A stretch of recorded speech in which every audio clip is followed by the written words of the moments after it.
The sleek silver ship entered Earth's atmosphere without a sound. It was the first alien vessel humans had ever seen, though they had long suspected they were not alone in the universe. The ship landed on a wide field near the United Nations building in New York. World leaders gathered quickly, eager and nervous to meet beings from another world. William Bill Carter watched the landing on his office screen. As the CEO of TerraTech Industries, he had not been invited to this historic meeting. Bill was a tall man with gray hair at his temples and keen blue eyes that missed nothing. He straightened his navy blue tie and picked up his phone. "Get me Secretary Reeves," he said to his assistant. Samantha Reeves was the U.S. Secretary of State. She stood with other world leaders as the alien ship opened. She was a confident woman with short brown hair and a reputation for staying calm in any situation. 3 tall beings walked out. They had blue-tinted skin, large eyes, and moved with strange grace. The one in front wore what looked like armor, with many badges. "I am Admiral Zakthul of the Galactic HFY," the alien said in perfect English. "We come to welcome Earth into our protection." 6 months later, Bill Carter sat in a large meeting room at the United Nations. The aliens had established an outpost in Earth orbit and were now discussing resource agreements. Admiral Zakthul seemed puzzled when Bill and other business leaders were invited to the talks. "Why are your merchants here?" the Admiral asked. "Samantha Reeves." "We wish to speak with your warrior leaders. On Earth we value many kinds of expertise," Samantha explained. "Our business leaders have important knowledge about resources." Admiral Zakthul made a sound that might have been a laugh. "Curious, your planet has no unified military force? No warrior class? How have you survived?" Bill Carter said nothing, but he watched the aliens carefully. He noticed how they looked down on humans, how they spoke of protection but meant control. He had seen the same look in the eyes of rival CEOs before they tried to take over smaller companies. After the meeting, Samantha Reeves found Bill in the hallway. "What do you think?" she asked. "They're not here as friends," Bill said quietly. "This is a business move to them. They want our resources, our labor, maybe even our planet. But they've made a big mistake." "What mistake?" "They think we're weak because we don't flaunt our strength. They don't understand Earth at all." Over the next few weeks, Admiral Zakthul and his team presented their terms. Earth would become a protected planet in the hegemony. In exchange for safety from other alien threats, Earth would provide raw materials, allow alien bases on the planet, and follow hegemony rules. World leaders were divided. Some wanted to fight, though Earth weapons seemed primitive compared to alien technology. Others wanted to accept the terms to avoid conflict. Bill Carter called a meeting of his own. In a private room at TerraTech headquarters, he gathered 20 of the most powerful business leaders from around the world. Among them was Gregory Patel, his biggest rival, and the CFO of Global Resources Corporation. "We've been competing with each other for years," Bill told the group, "but now we have a new competitor and they don't play by our rules yet."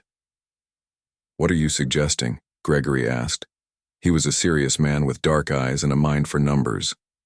"I'm suggesting we teach them how Earth really works," Bill said with a small smile.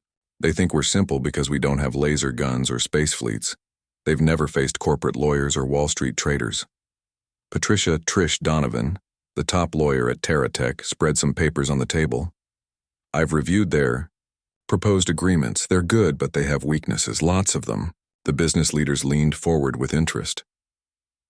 2 days later, Samantha Reeves called Admiral Zakthul to announce that Earth was ready to sign the agreements. The Admiral seemed pleased, even a bit smug. "You have chosen wisely," the Admiral said. "Many planets resist at first. It only leads to trouble." The signing ceremony was held at the United Nations. News cameras from around the world filmed as Samantha and the Admiral prepared to sign the thick stack of papers. "We've made some small changes," Samantha said pleasantly. "Just clarifications, really." The Admiral barely glanced at the revised documents. "Such details are unimportant.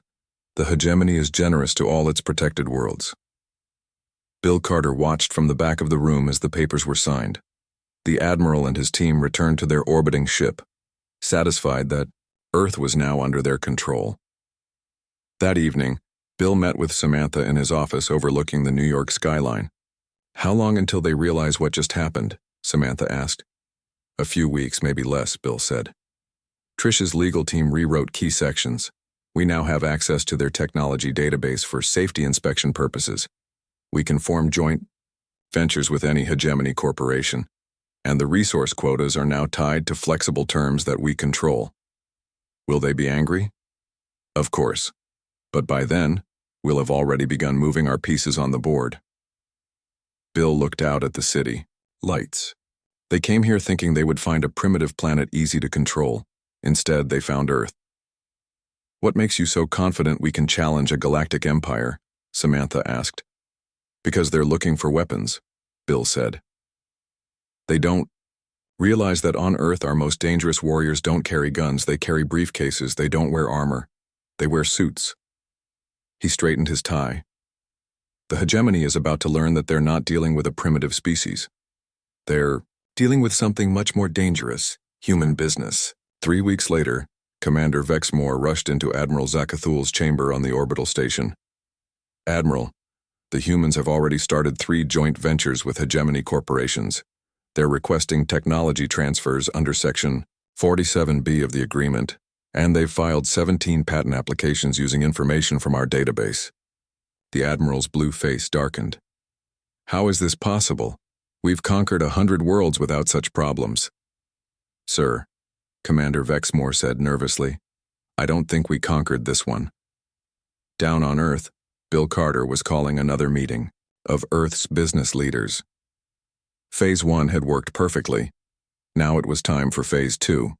The galactic hegemony was about to discover why Earth's most dangerous warriors wore business suits. Admiral Zakathul paced the gleaming floor of his command ship. 6 months had passed since the signing of the agreements with Earth, and nothing was going as planned.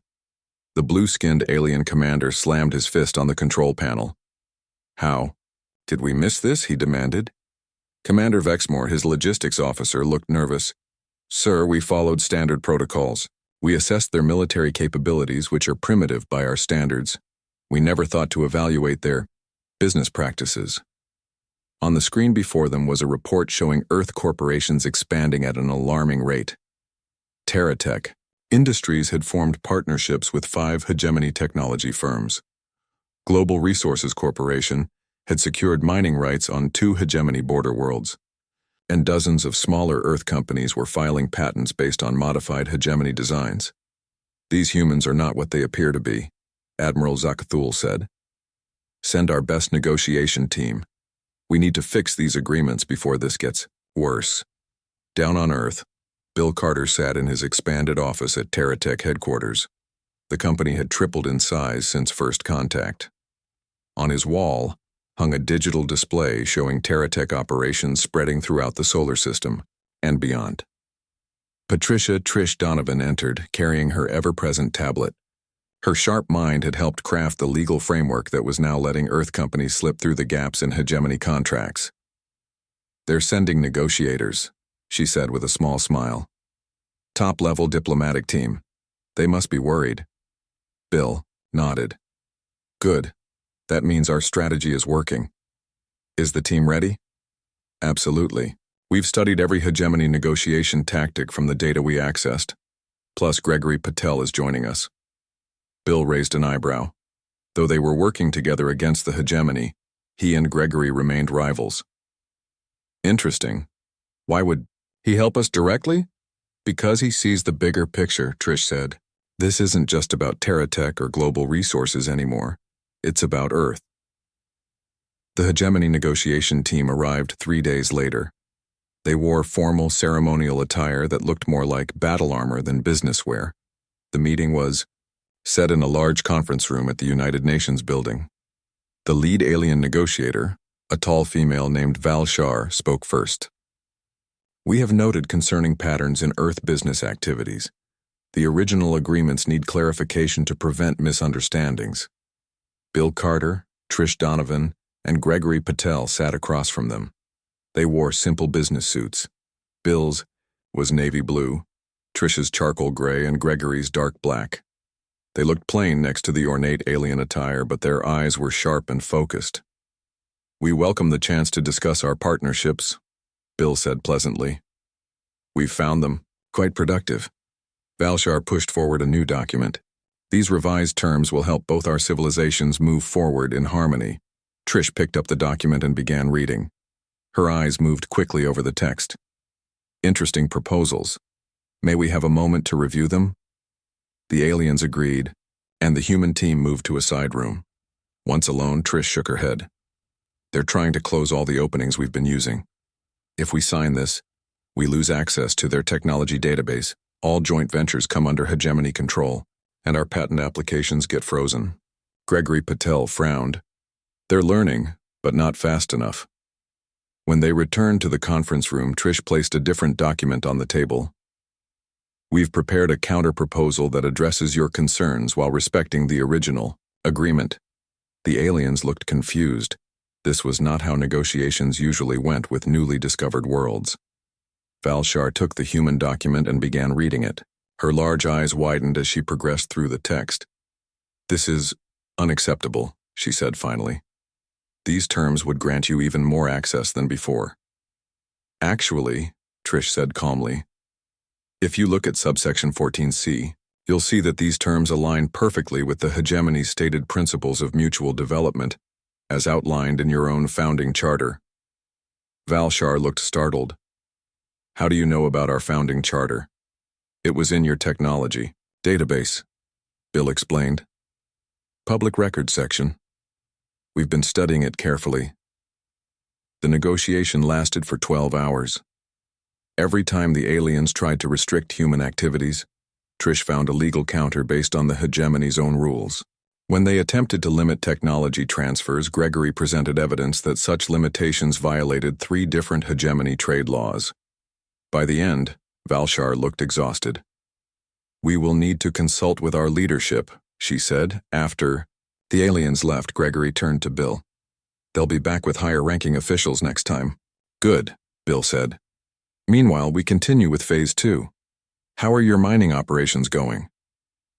We've already extracted enough rare minerals to build the new communication network. And your technology adaptations? Moving ahead of schedule.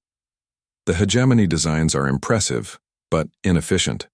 Our engineers have already improved their efficiency by 30%. Samantha Reeves joined them later that evening. As Secretary of State, she had been monitoring the situation closely. The president is concerned about potential military response, she said. The hegemony has thousands of warships. Bill shook his head. They won't use them yet. It would violate their own laws and cause problems with other member species. They still think this is just a minor problem they can fix with better contracts. And if they do decide to use force, Samantha asked. Then we move to Phase 3, Gregory said. But they're not ready for that yet. On the hegemony command ship, Admiral Zakathul received Valshar's report with growing anger. How can simple merchants from a backwater world outmaneuver our best negotiators? He demanded. Valshar looked troubled. Sir, I don't think they are simple merchants. The way they operated, it was like facing trained strategic operatives. The one named Donovan knew our laws better than I did. And they work, together with a coordination I've never seen before. What are you suggesting? I believe we may have misidentified Earth's power structure. They're business leaders. They function like war chiefs, but on an economic battlefield. Admiral Zakathul stared at the view screen showing Earth below. A junior diplomat reported something similar.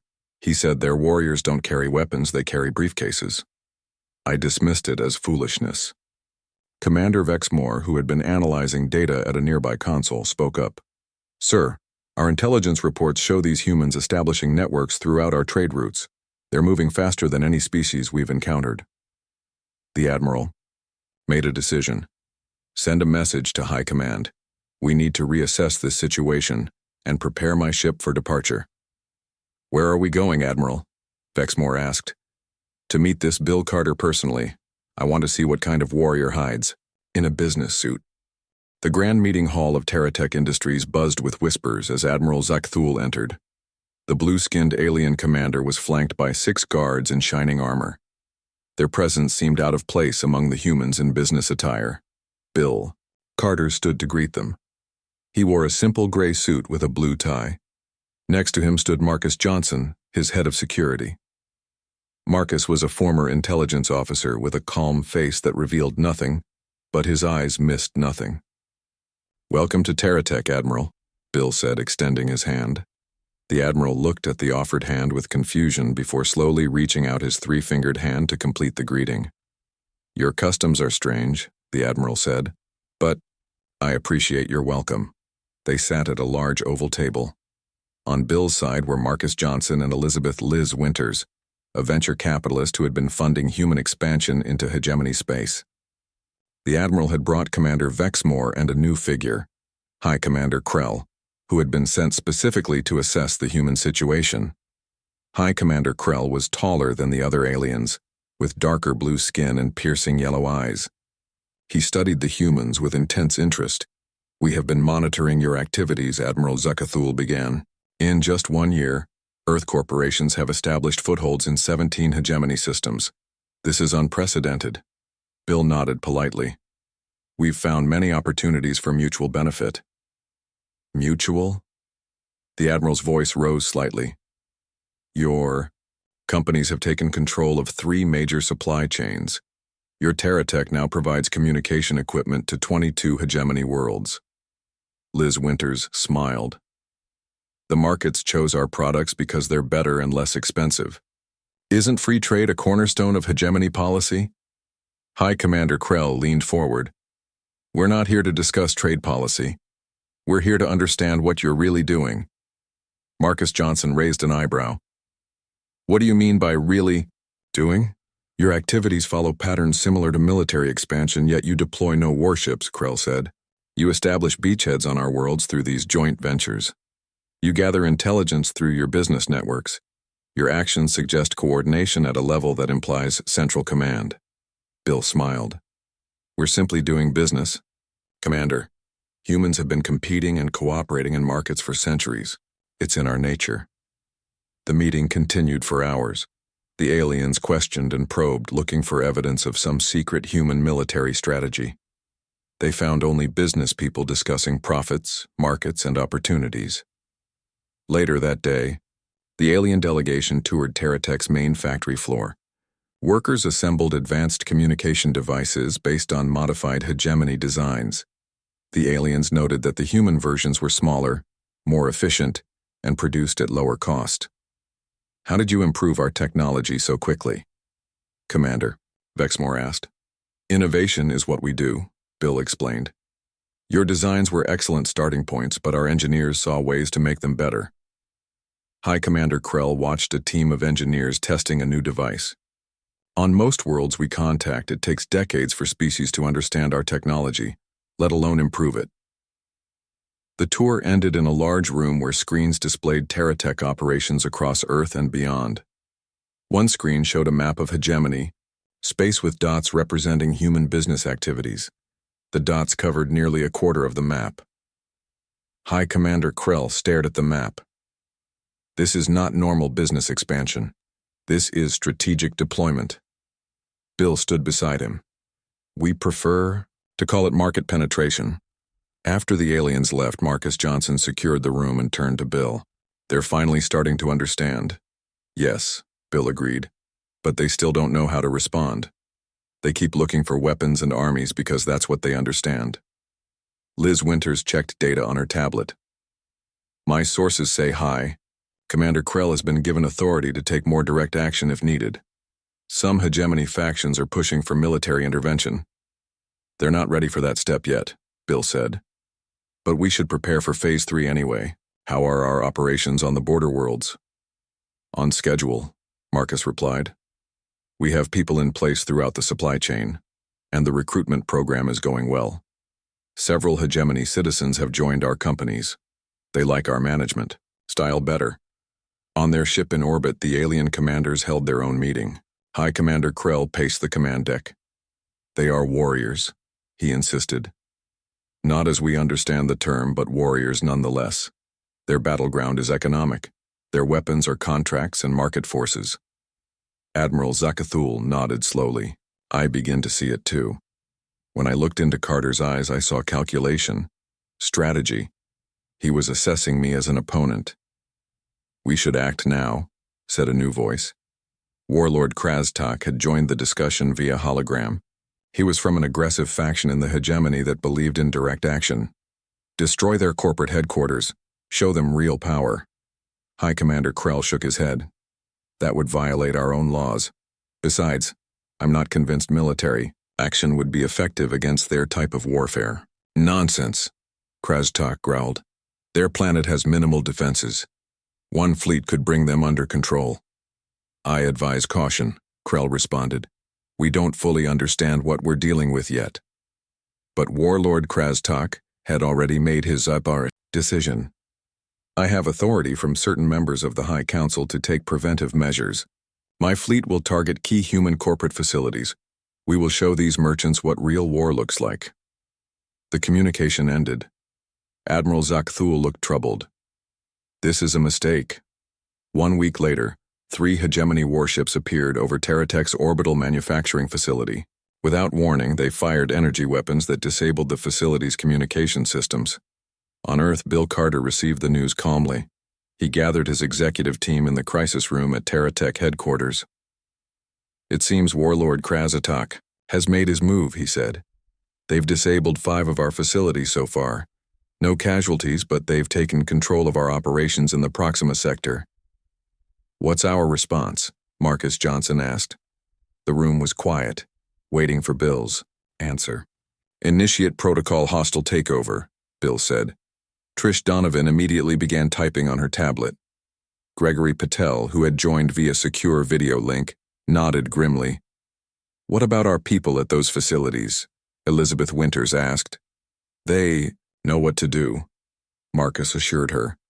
"They've been prepared for this possibility." Bill looked around the room at his team. "The hegemony thinks this is the beginning of their victory.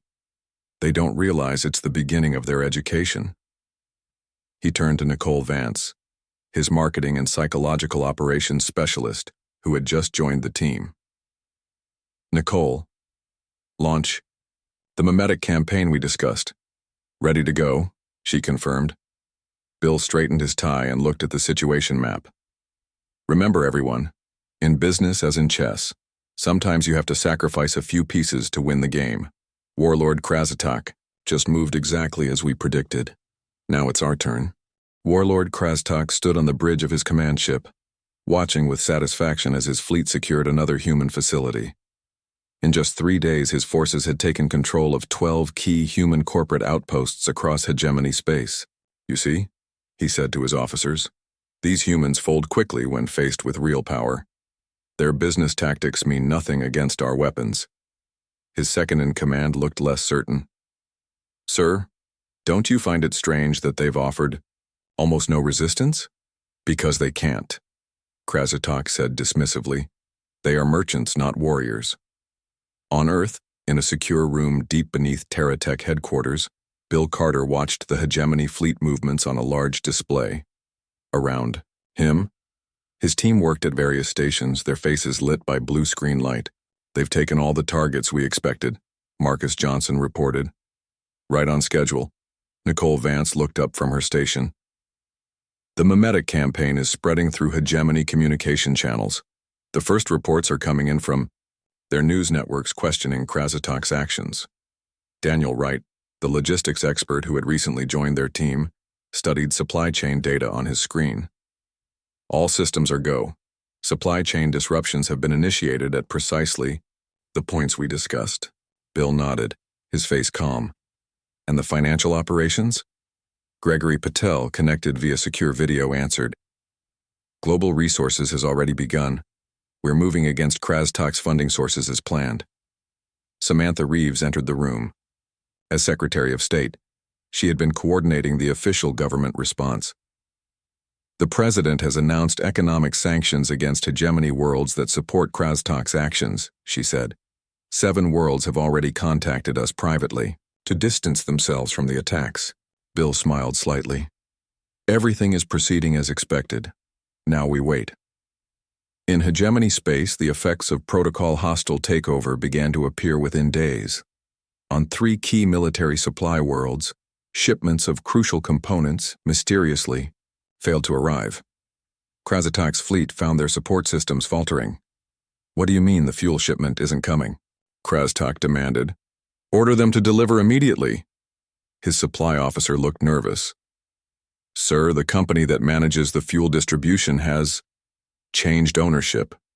They claim they're restructuring their delivery schedules." Changed ownership? To whom? A subsidiary of something called Global Resources Corporation. Across hegemony space, similar scenes played out. Companies that provided military supplies suddenly had new management. Manufacturing facilities reported technical problems. Financial institutions froze accounts linked to Krasatok's faction, citing irregularities that needed investigation. At the same time, Nicole Vance's mimetic campaign spread through hegemony. Media networks. Stories questioned the wisdom of attacking peaceful trading partners. Economic reports showed the negative impacts on worlds that depended on human goods. Personal messages from aliens who had worked with humans shared positive experiences, creating doubt about the official narrative. 2 weeks after Krasatok's attack began, High Commander Krell requested an emergency meeting with the warlord via secure communication. "Your campaign is failing," Krell said bluntly. 3 of your ships are stranded without fuel.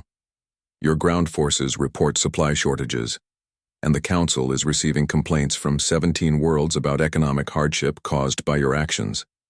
Krasatok's face darkened with anger. "The humans have no ships, no weapons. How can they be causing this?" "They are fighting in their own way," Krell explained. "While you seized their facilities, they seized your supply chains. While you deployed soldiers, they deployed contracts and financial instruments." "This is not warfare," Krasatok shouted. "No," Krell agreed. "It's something we've never faced before, and it's working." On Earth, Bill Carter received daily reports of the hegemony's growing crisis. Trish Donovan entered his office with the latest update. "Krasatok's fleet is effectively paralyzed," she reported. "They control our facilities but can't move their ships, and 7 more hegemony worlds have announced they will no longer support his actions." Bill nodded. "And the financial operations?" "Gregory's team found and froze all of Krasatok's hidden funding sources. His faction is essentially bankrupt." "Excellent. Now it's time for the next step. Set up a direct communication line to High Commander Krell." That evening, Bill sat in his office as the large screen on his wall came to life. High Commander Krell's blue face appeared, looking tired but resolute. "Mr. Carter," Krell said, "I must admit your response to our aggression was unexpected."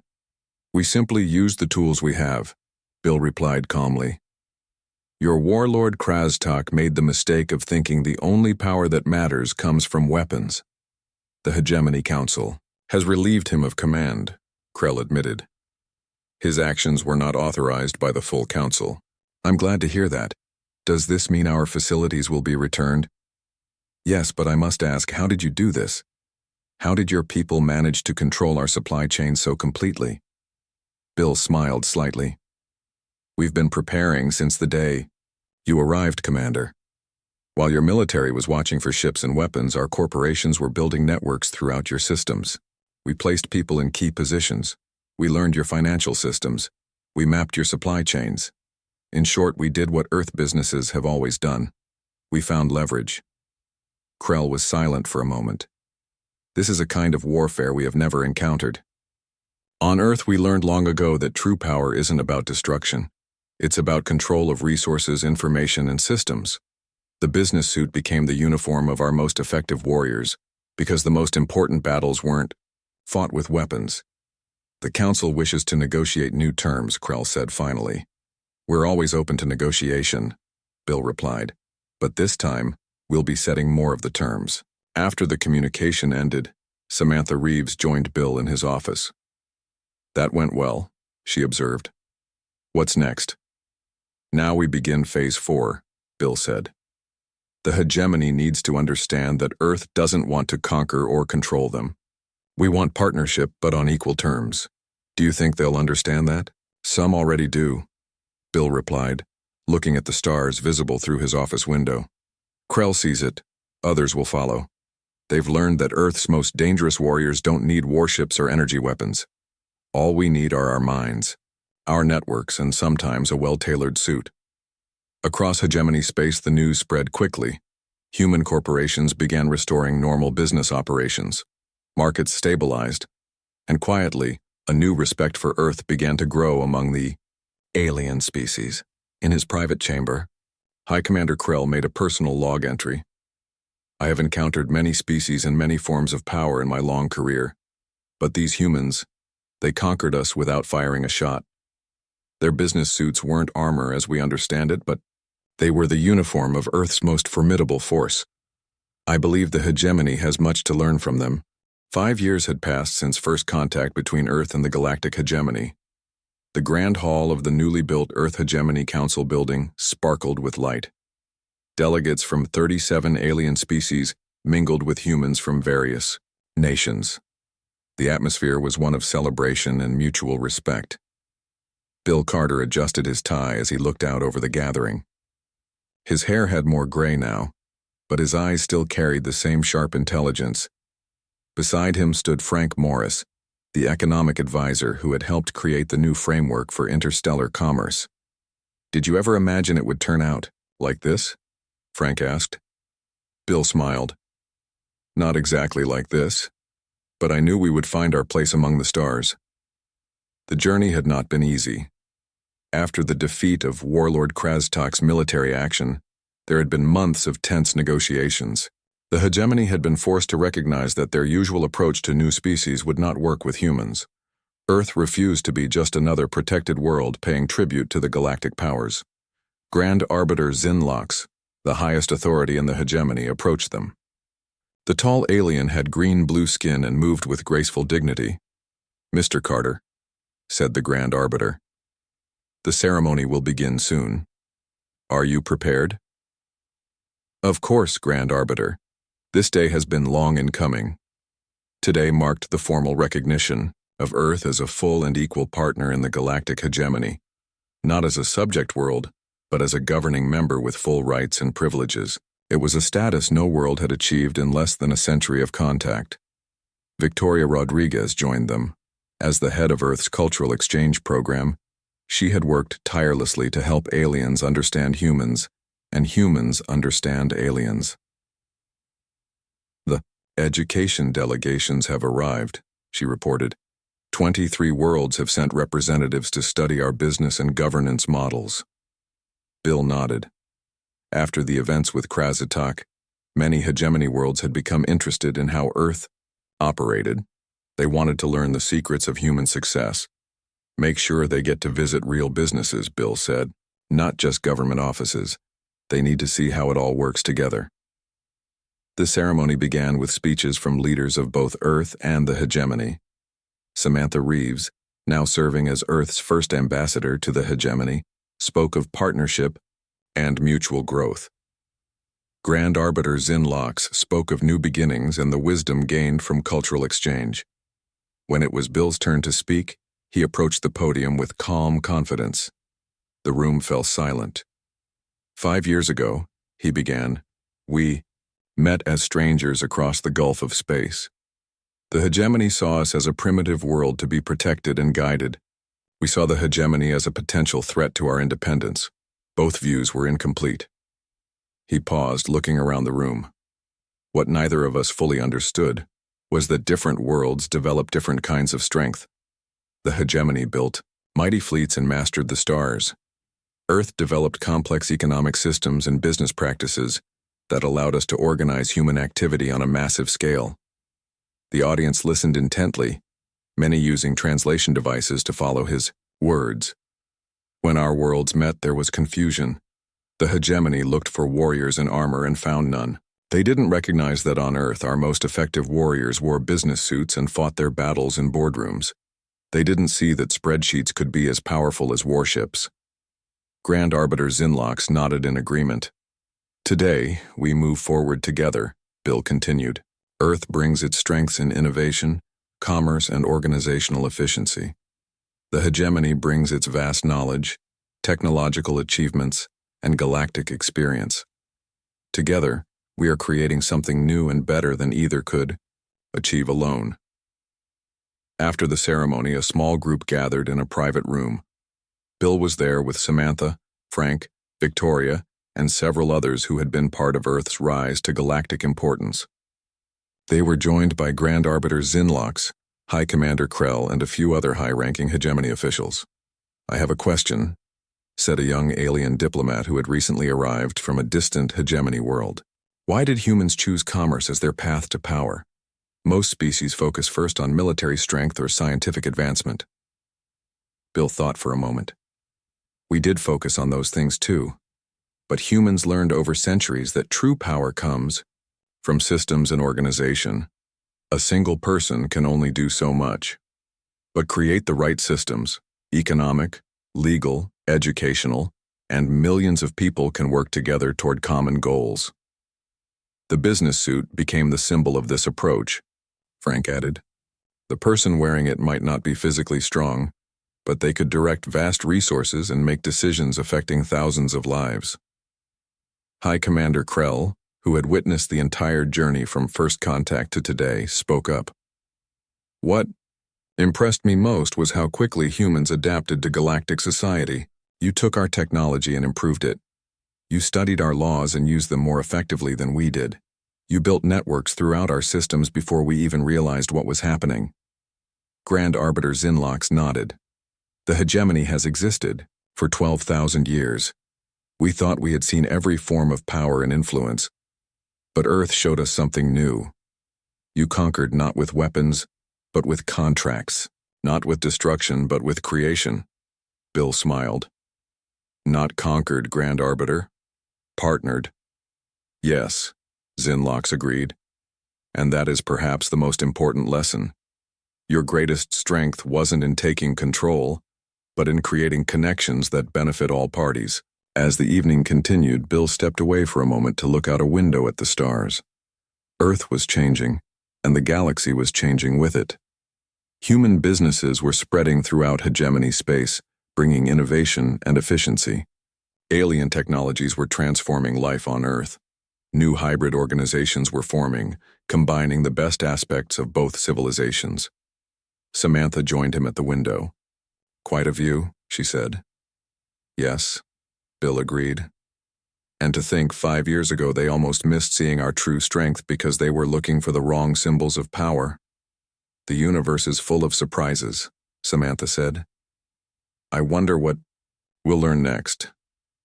"Whatever it is," Bill replied, straightening his tie with a smile, "I'm pretty sure we'll face it the same way we always have, with clear minds, strategic thinking, and when necessary, a well-tailored suit." Across the galaxy, a new saying was beginning to spread among hegemony worlds. "Be wary of species that fight with weapons, but be more wary of those who conquer without them." And in diplomatic academies throughout hegemony space, young aliens studied images of Earth's business leaders, learning to recognize the true uniform of humanity's most formidable force, the simple business suit.